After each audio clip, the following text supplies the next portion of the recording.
नमस्कार छात्रों, मैं Deepak Phogat JP geography classes geography का अध्ययन के लिए बीसीआर के 12th क्लास के सिलेबस को लेकर आ रहे हैं। आज हम 12th क्लास के ज्योग्राफी का अध्ययन करेंगे। चैप्टर फर्स्ट, मानव भूगोल में प्राकृतिक व विषय क्षेत्र। देखिए, भूगोल ज्योग्राफी, जियो प्लस ग्राफी।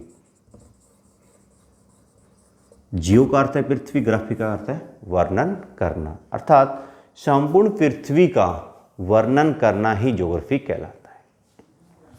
इस ज्योग्राफी के अंतर्गत दो पार्ट्स बने 18वीं सदी में। एक तो भौतिक भूगोल, फिजिकल ज्योग्राफी, दूसरा मानव भूगोल अर्थात ह्यूमन ज्योग्राफी। भौतिक भूगोल के अंतर्गत पृथ्वी के संपूर्ण वातावरण का अध्ययन या संपूर्ण प्राकृतिक का अध्ययन हम भौतिक भूगोल के अंतर्गत करते हैं। मानव भूगोल, पृथ्वी व मानव के बीच से संबंधों का अध्ययन हम मानव भूगोल के अंतर्गत करते हैं।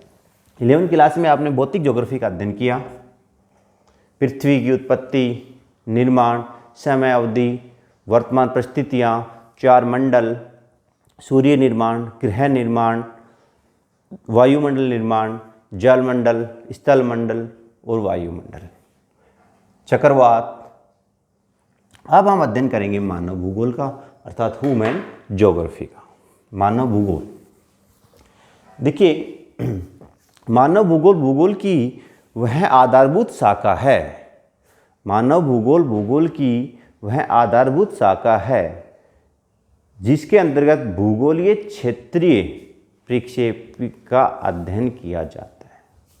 अर्थात ये कहें कि क्षेत्र का अध्ययन ही मानव भूगोल कहलाता है।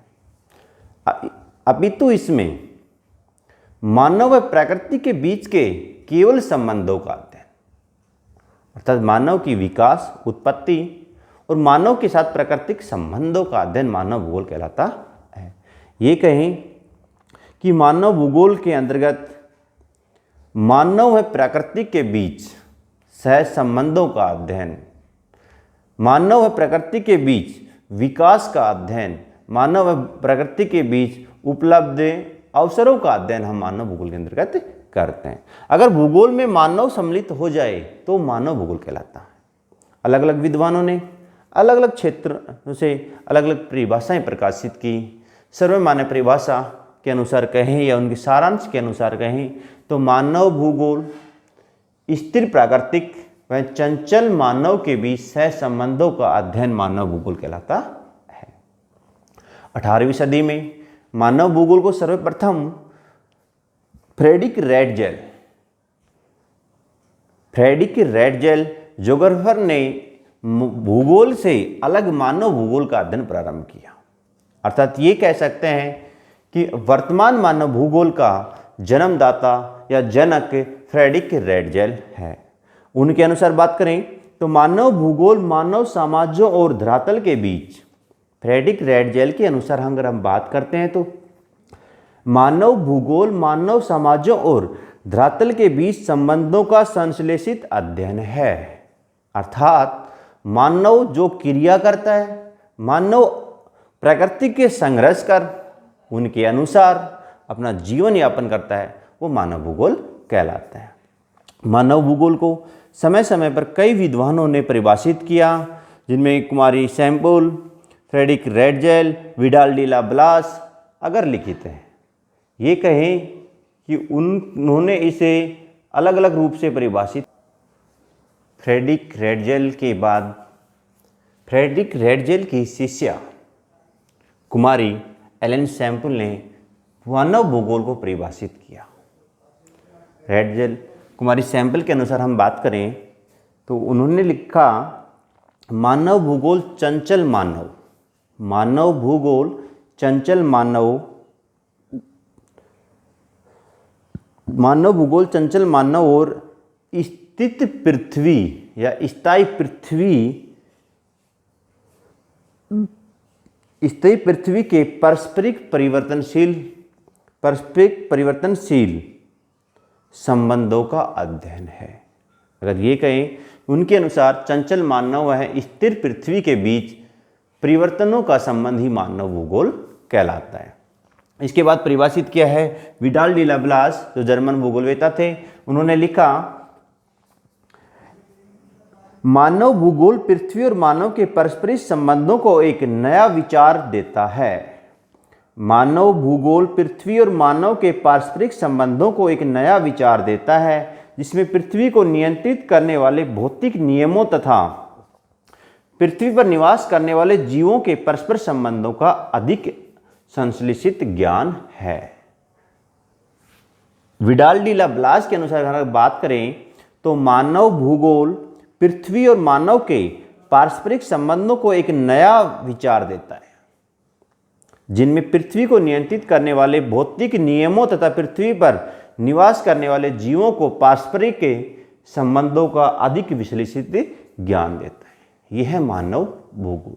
अगर सारांश रूप में कहें तो मानव भूगोल पृथ्वी है मानव के बीच सहज संबंधों का, मानव क्या करता है, अपने आप को कैसे विकसित करता है, कैसे संघर्ष करता है, किस प्रकार से पृथ्वी या प्राकृतिक में परिवर्तन करता है, इन सभी तथ्यों का अध्ययन ही मानव भूगोल कहलाता है।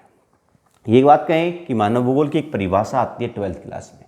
2 नंबर का प्रश्न आता है मानव भूगोल क्या है, किसी एक विद्वान के अनुसार परिभाषित कीजिए। या एलन सैम्पल की परिभाषा लिखिए, फ्रेडरिक रेडजेल की परिभाषा लिखिए, विडाल डी लाप्लास की परिभाषा लिखिए। इसमें लघुदात्मक प्रश्न आते हैं, निबंधात्मक प्रश्न नहीं आते। आगे मानव भूगोल की प्राकृतिक। मानव भूगोल की प्राकृतिक, किन किन क्षेत्रों में मानव भूगोल अध्ययन करता है, ये मानव भूगोल की प्राकृतिक कहलाती है। देखिए, प्रसिद्ध भूगोलवेता जीन ब्रुन्स के अनुसार जिस प्रकार अर्थशास्त्र का संबंध कीमतों से है, भूगर्भ शास्त्र का संबंध घटनाओं से, वनस्पति शास्त्र का संबंध पौधों से। देखिए, जिस प्रकार अर्थशास्त्र का धन से, वनस्पति का वनस्पति से, भूगर्भ शास्त्र का अध्ययन पृथ्वी से, उसी प्रकार मानव भूगोल का दृष्टिकोण, मानव भूगोल का अध्ययन क्षेत्र मानव है। मानव व मानव के चारों ओर के वातावरण का अध्ययन ही मानव भूगोल कहलाता है। अर्थात ये कहें कि मानव भूगोल मानव की उत्पत्ति, जन्म, उनके प्रादेशिक स्वरूप, प्रादेशिक विभिन्नताओं, उनके विकास, उनके उपलब्ध संसाधनों का अध्ययन ही मानव भूगोल कहलाता है। अगर हम मानव भूगोल के विषय क्षेत्र के अंतर्गत इनके क्षेत्रों का निर्धारित करें, या कहें कि मानव भूगोल का विषय क्षेत्र, विषय क्षेत्र, तो मानव भूगोल 6 क्षेत्रों में काम करता है। एक तो मानव की जनसंख्या, जनसंख्या।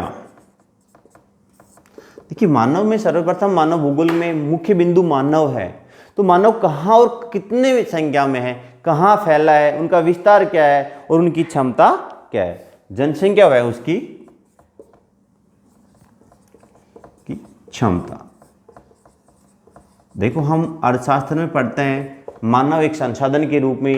9th क्लास के जो अर्थशास्त्र की बुक का चैप्टर आपने पढ़ा होगा, मानव एक संसाधन, तो उसकी क्षमता प्रकृति के साथ कितना संघर्ष कर सकता है, कितने उसके साथ मिलकर रह सकता है या अपना विकास कर सकता है। दूसरा है प्रदेश के प्राकृतिक संसाधन, प्राकृतिक संसाधन। अर्थात ये कहें कि मानव पृथ्वी के साथ जो समायोजन स्थापित कर रहा है या मानव विकास के लिए जिन संसाधनों की आवश्यकता है, वो कौन कौन से संसाधन है। जैसे कि जल है, वनस्पति है, पशु है, ये संसाधन प्राकृतिक संसाधन की श्रेणी में आते हैं। पालतू पशुओं को छोड़कर सांस्कृतिक वातावरण। देखिए, मानव एक सामाजिक प्राणी है और एक समाज में रहता है। समाज के नियम, परंपराएं और रीति रिवाज ही मानव की संस्कृति है, जिसमें पहनाव है, बोली है, रहन सहन है, उनकी परंपराओं का अध्ययन आता है। कालिक अनुक्रम, पूर्व में, वर्तमान में और भविष्य में मानव का विकास अति प्राचीन काल में, वर्तमान में कहाँ तक पहुँचा और भविष्य में क्या संभावना है, कालिक का चक्र का भी अध्ययन करते हैं। दूसरे प्रदेशों से संबंध। देखिए आप राजस्थान में रहते हैं, राजस्थान के अलवर और भरतपुर की प्राकृतिक वातावरण का अलग अलग। यहाँ अपने उपजाऊ मृदा है, जैसलमेर में उपजाऊ मृदा नहीं है, वहाँ रेगिस्तान है। पंजाब में काली मिट्टी है, हरियाणा में अधिक उपजाऊ मिट्टी आ जाती है। तो प्रदेशों के साथ विभिन्नताएं, किस में एक रूपता है, किस में विभिन्नता है, और किन किन संसाधनों की उपलब्धता है। दूसरे प्रदेशों से समायोजन। देखिए हमारे एक प्रदेश से दूसरे प्रदेश में विभिन्नताएं होने के बावजूद भी हम उनमें समायोजन करते हैं। दूसरे प्रदेशों से संबंध, किस प्रकार के संबंध हम रखते हैं। ये जो क्षेत्र हैं अपने 9 क्षेत्र, वो मानव भूगोल के प्राकृतिक क्षेत्र कहलाते हैं। जनसंख्या है, प्रादेशिक के प्राकृतिक संसाधन है, सांस्कृतिक वातावरण है, कालक्रम है, समायोजन और प्रादेशिक संगठन है, अन्य प्रदेशों के साथ सह संबंध। ये बात कहें, प्रदेश के प्राकृतिक संसाधन, तीसरा है सांस्कृतिक वातावरण,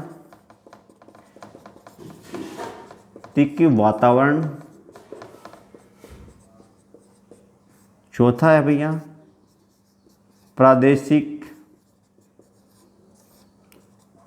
समायोजन, पांचवा है दूसरे प्रदेशों से संबंध,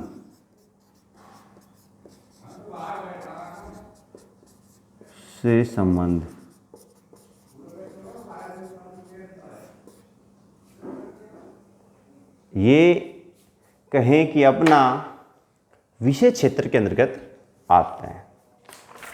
अब है मानव भूगोल का विकास। नेक्स्ट वीडियो में जो शाम को अपलोड करेंगे उसमें दिखाएंगे। आपको वीडियो कैसी लगी लाइक करें, सब्सक्राइब करें, और आगे आपको लगातार हम आगे आपको वीडियो उपलब्ध कराते रहेंगे। जय हिंद, जय भारत।